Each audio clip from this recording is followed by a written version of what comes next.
Good morning, everybody, and very welcome. I know that our speakers, many of them have come a very, very long way. Some from China through Jordan, some from China through Brussels, some from other parts of the world, Turkey, Malaysia, and so forth. But there are others here who also have left very busy days to be with us. And I know we're all sort of chained by our itineraries. But I'm very glad you're here because I think we have some of the best minds in the, not just the women's movement, in the human rights movement and the development movement and practice in the world to discuss issues which are extraordinarily vital and present for us today. The beginning of the century, when we, only 10 years ago, we were in a place where we thought we had solved the whole many problems of the world, and we thought that we have now the vehicles to solve the rest of them. This country was financially pretty sound. Many of the dictatorial regimes, whether in Europe or Latin America or elsewhere, had turned into democracies or were on their way to democracies. And scientifically and in every other way, we thought that we have tools now to deal with some of the major problems that our world faces.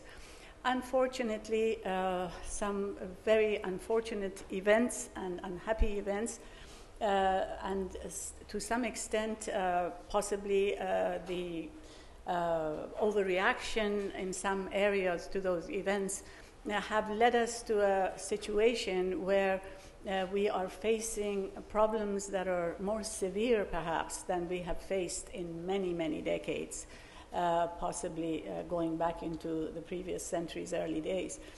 So our partners, and as you know, WLP is a collection of very closely related partnerships in 20 countries, and we meet regularly, and we regularly have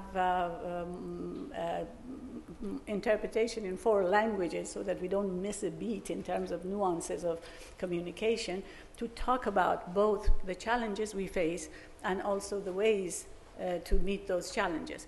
The reason for being of this particular conference today was that the partners are thinking that the level of divisiveness that is happening all around in the West, but also in other parts of the world, the level of disruption in civil discourse and dialogue, the level of suspicion and stereotyping of the other, not only stereotyping, let's say, of the Muslim in this country, but the stereotyping of the Western in other countries, all of that has brought about, and also the communications and the ease of interaction has brought about the kind of a situation where working at the grassroots, slowly, carefully, rationally, with deep respect for the needs of the people at every level of society has become very difficult.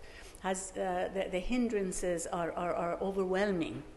And so they suggested that we should get together some of the best minds, which, as I said, we do happen to have with us today, to talk about these issues, to talk about the issue of religion, to talk about the issue of religion and how it is used, both in the West and in the global South, as a political tool.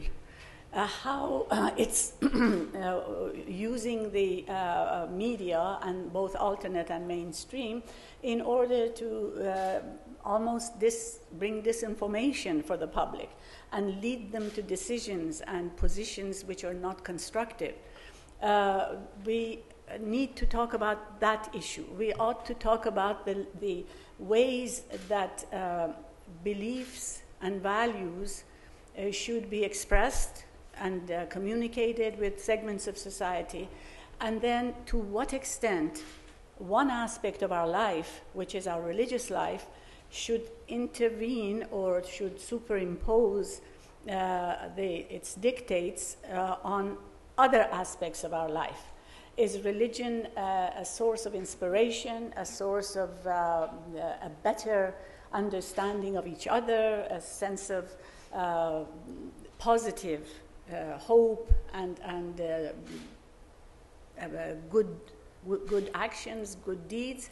Or is it something that makes us exclusive of others, separate from others, and suspicious of others? To what extent culture is a positive thing, and to what extent aspects of it have to change to accommodate the new ways that people live, the new ways that they interact with each other? And how do we accommodate and bridge these different aspects of our lives?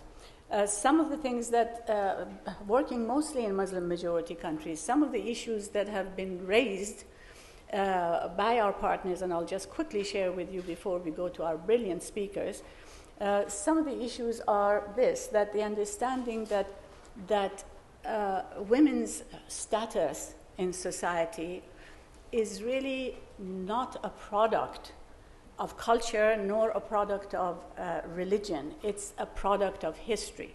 My friend Azar mentioned that Switzerland had the right to vote in the 70s, and other countries had similar issues that some of the global south countries are facing today.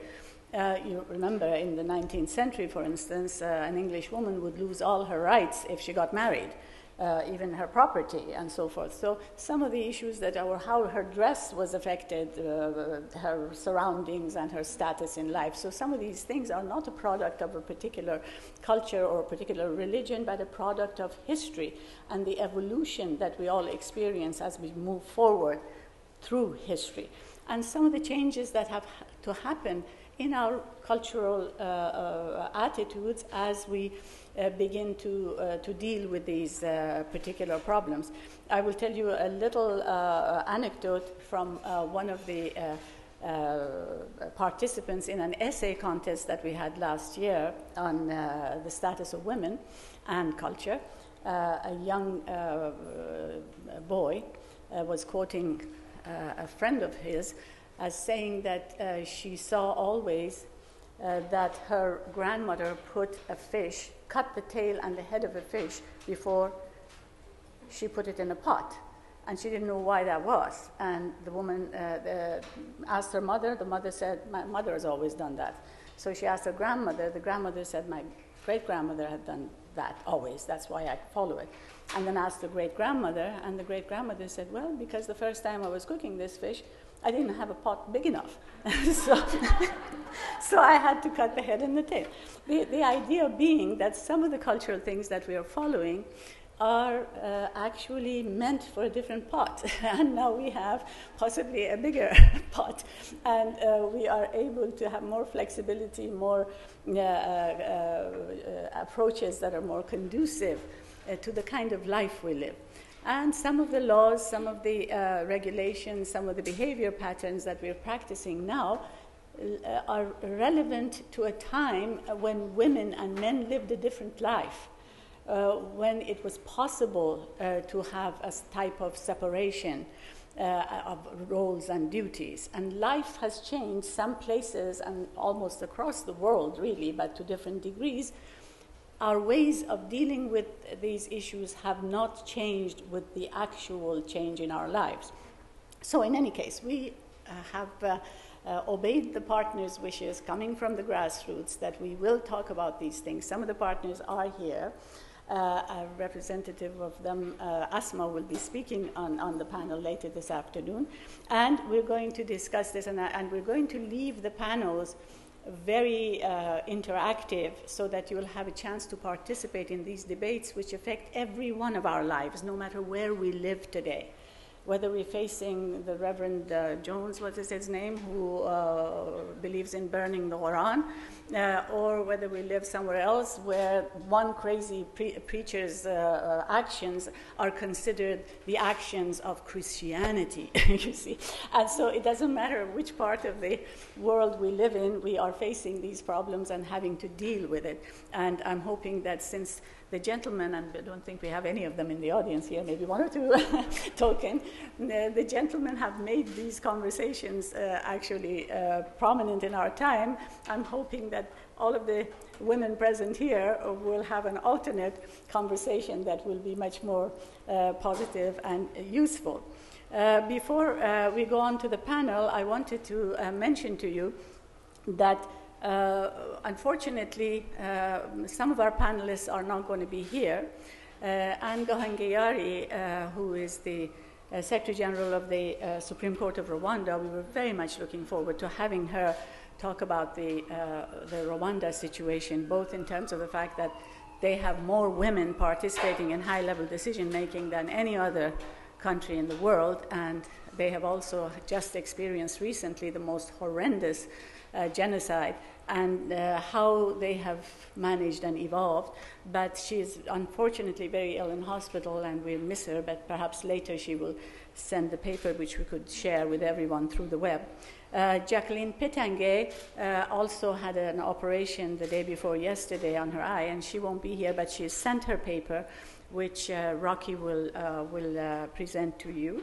And Craig Govender, the deputy at the Commission on Human Rights in South Africa, also had a recent operation, won't be here, but she has sent us a video to share her thoughts on the South African experience.